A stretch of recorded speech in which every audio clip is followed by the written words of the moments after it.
and welcome to Getting to Good Enough, a podcast to help you let go of perfectionism so you can do more of what you love. I'm Shannon Wilkinson, a life coach in Portland, Oregon. I'm a recovering perfectionist who's getting better at good enough.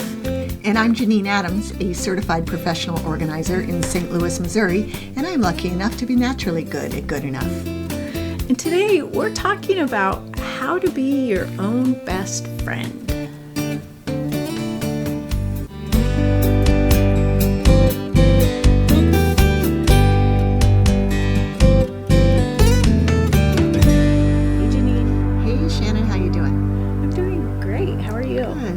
I'm good too. I'm excited to talk about this topic. The title just puts a smile on my face. Yeah, it's nice, isn't it? Mm-hmm. And it's something that we aren't always. We aren't always our own BFF. Gotcha. You were waiting for me to finish the sentence. Yes, I was. You're right. Many times we are not our own best friend. We don't treat ourselves with the kindness that we treat our friends, probably. Sometimes. Yeah. Well, and, I think, besides, we can be harsh in our own heads at sort of how we talk to ourselves or how we respond to different things. One of the other things I notice is this tendency to, really sort of harp on mistakes one has made in an attempt to prevent making those mistakes again. That doesn't seem like a winning strategy. No, but I'm pretty sure we've all done it, and I think it's a pretty common tendency. Well, yeah, how many times have we said, well, I'll never do that again? Right. Yeah. And then you keep reminding yourself because you really don't want to do it again. And what happens is you just end up feeling bad, and then it makes it hard to do the thing. Mm-hmm. It's like you have all this negativity around the thing. Right. I'm thinking about taxes right now. Uh-huh. And if you have a tendency to leave things up to the last minute, and then it's like if last year you did that and you're like, oh my God, I'm so stupid, why did I do that, I'm never going to do that again, and then it starts to get close to tax time again, and you're like, oh God, I don't want to do that, I don't want to make that mistake again, and it just creates all these bad feelings which do not encourage you to do your taxes. That's right. Yep, that's an excellent example. And instead letting go of whatever happened last year, or just thinking, okay, last year I turned it in late. This year I'm going to start early. Yeah. Boom, boom. Let it be easy. Right. And, sometimes it's hard for people to sort of let go of the mistakes they made. And so one way you can do that is to use a phrase like, even though I was late last year, I can take action now to get my taxes done earlier. Nice. And then you're acknowledging the experience and then sort of putting it to bed? Yeah. Yeah. And so, because sometimes if you're just well, I can just do it now or whatever, it's your brain is oh, no, you've never done it early before. You're not going to be able to do it early. Mm-hmm. And so if you acknowledge that you have had a struggle in the past first, and then sort of present yourself with what you want to do at this point, it puts you in a better place to move forward, sort of mentally.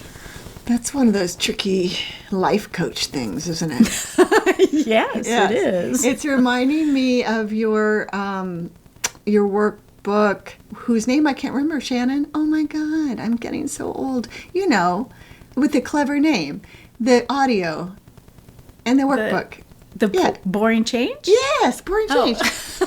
I was nowhere near it. I was the word plow came into my mind. Plow. Yes. Because that one is that same sort of effect where you're calming down your unconscious mind and acknowledging things, and then things get better. Yeah, well, and the idea behind the boring change technique is that you're sort of understanding the deeper need behind your behaviors. Mm-hmm. So, like in the example of the taxes, usually the reason why people put off doing their taxes is they're afraid they'll get it wrong. They aren't sure they know how to do it. They're scared that they're going to owe money. There's a lot of things that make it scary. And so they're putting off the bad thing that they're anticipating. So they're trying to make themselves feel safe in the moment. Mm-hmm.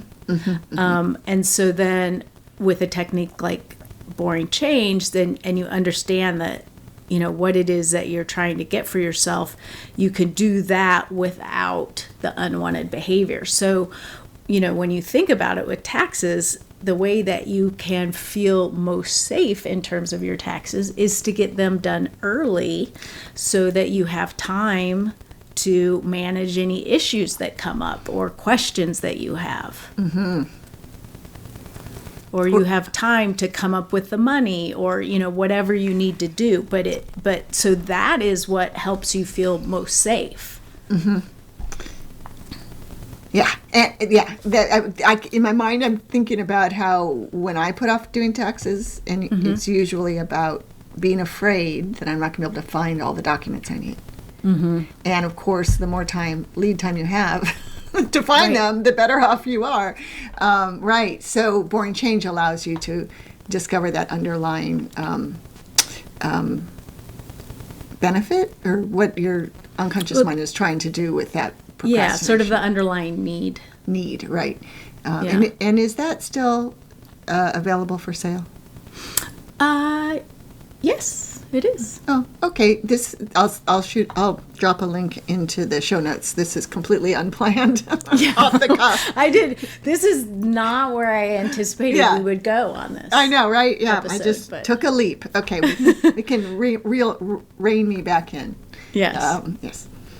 But the idea of, actually boring change really does fit, because it's about getting to know how how your body communicates with you, like how your unconscious mind communicates with you, mm-hmm. Which it's doing all the time. It's just most of us aren't paying attention, or don't know how to pay attention. Right. Yeah, and I think that is part of being your own BFF, is listening to yourself. Mm-hmm. And, sort of understanding when you're struggling, and being kind and having self-compassion. Like your best friend is with you. Yes. Your friend listens, your friend shows compassion. Yes, and you can do that for yourself. I keep coming back to, in my mind, last week, where I basically had to cancel recording 3 days in a row because of craziness that was happening. Yeah. And you couldn't have been nicer about it. Like, I felt so bad, and you were like, of course not, Janine. Well, it's not a problem. And that was so compassionate. And that allowed me to be compassionate about it, because, of course, these things are out of my control. Right. So, so I just need to be my own Shannon. What would Shannon say? Yeah. But that's really what it is like, what would you say to a friend? Mm-hmm. I think about that all the time when it comes to advice, or if I'm trying to make a decision. What if somebody came to me with that question? What would I say? And then mm-hmm. it gets pretty clear. Yeah. It's funny, isn't it? Like, when you're trying to solve your own problem in your own head, it can be pretty messy. Yeah. But then if you take a step back and oh, well, what if my friend came to me with this problem? What would I say? What questions would I ask to get mm-hmm. More information? Yeah. Yeah. And giving yourself a little bit of perspective like that can be really kind and very helpful. Yes, and we've talked before about the importance of being kind to ourselves, and I think we have an episode or two about that. But we can't say it too many times. Right, or in too many different ways. That's right.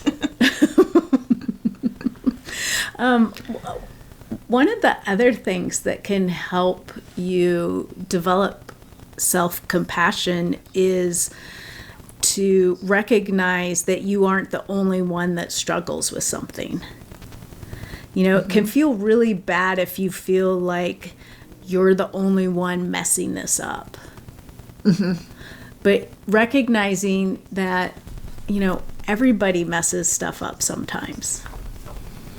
Nobody's perfect. Really useful, right? Yeah, nobody's flawless. Nobody is flawless. Right. Yes, that's right. Everybody makes mistakes. Some people are more forgiving than others. And you forgive your best friend when they make a mistake. Right. Yeah. Yeah, because, you know, I mean, imagine if you treated your best friend like we tend to treat ourselves, and like you reminded your best friend about like this mistake they made because you don't want them to make that mistake again. How long would you be best friends? Right. That's not a great friend. Yeah. No. That's a really good point. I like the spin you put on that. Because we deserve it.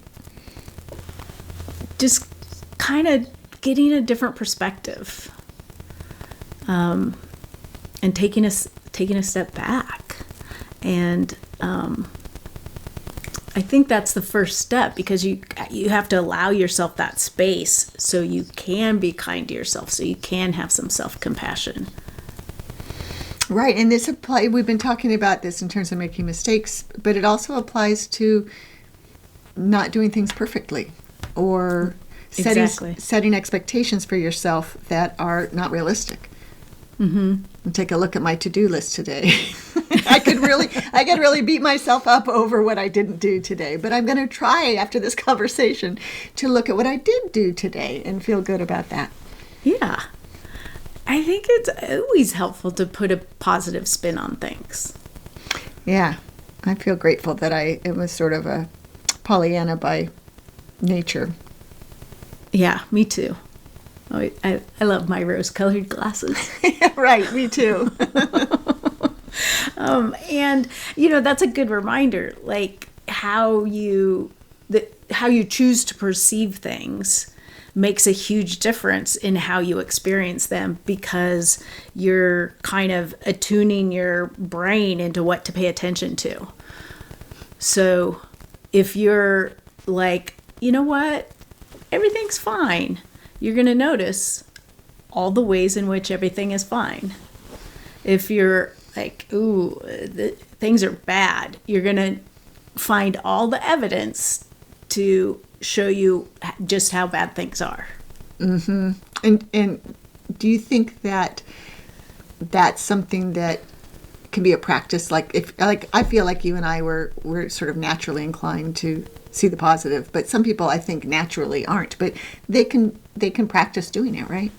Exactly. And it's not about, you know, if you're a person who naturally notices the problems first, that's not a bad thing. That can be a really good skill in certain situations. But if you pay attention to where it is a little bit more problematic, or where it's not so helpful for you, then you can practice, you know, using that a phrase like, oh, you know, even though there are these things that I'm noticing, I can see this good. Or, you know, even though I didn't get all of this stuff done today, I did get this stuff done. And you're just kind of training yourself to begin with, to sort of see the whole picture. So it's not just all about the mistakes or the problems or the bad stuff, but you're getting used to seeing the good things. And that's why things like a gratitude journal help. Is it helps you look for the good in your life, the things that you're grateful for. Right. Yeah, that's a wonderful practice. I have been able to keep that up in my bullet journal, and where I write down 3 things. When I'm setting up my day, I write down 3 things for which I'm grateful. And I'm grateful for that practice, because I do think that I'll put that down tomorrow, because I do think that it can make a difference. And I just want you to know, Shannon, that you were part of that gratitude list over the past week. Aw, that's so nice. Yeah, it's true too. Thank you. Well, and I think that's sort of the crux of it, is looking for the good, acknowledging the issues, looking for the good, and letting the feelings that the good inspire in you help you move forward. That's excellent. Yeah.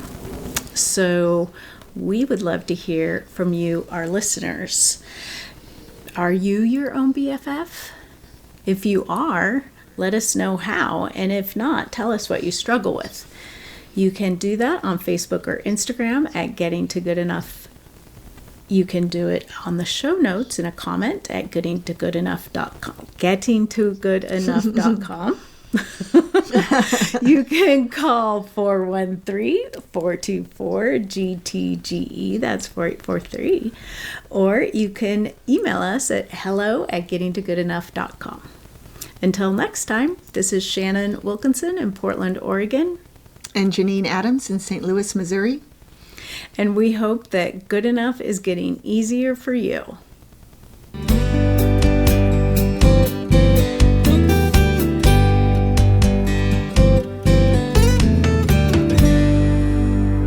Well, good enough is getting easier for me. Saying it is definitely not. You get it right most of the time, Shannon. 99% of the time. And the other times it makes me laugh. So win-win, right? That's right.